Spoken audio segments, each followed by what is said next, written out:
আমাদের এখানে যে ছাত্র যুবক ভাইটি মুজাহিদ তার গুলিবিদ্ধ হয়েছিল, তার চিকিৎসা দেওয়াটা একটা সংকট ছিল আমাদের জন্য, যে কলিজার এখানে গুলি লেগেছিল।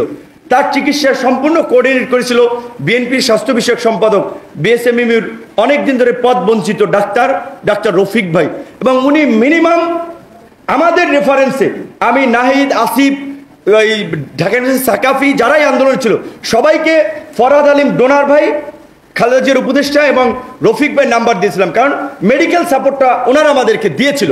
তো এই যে ছাত্রদেরকে আমাদের যদি মেডিকেল সামলানো লাগতো, কয়েক কোটি টাকা লাগতো, এই টাকা আমরা কোথা থেকে দিতাম? তো এই যে আন্দোলনের কথা আমরা এই জন্য বলছি যে এই আন্দোলনে বিভিন্ন শ্রেণী পেশার মানুষের যে কত কন্ট্রিবিউশন, সে একজন ডাক্তার হয়ে শুধুমাত্র চিকিৎসা দেওয়ার কারণে এই লোকটাকে গ্রেপ্তার করে আমাদের সাথে রিমান্ডে নিয়ে গেছিল, রিমান্ডে ঝুলাইছে।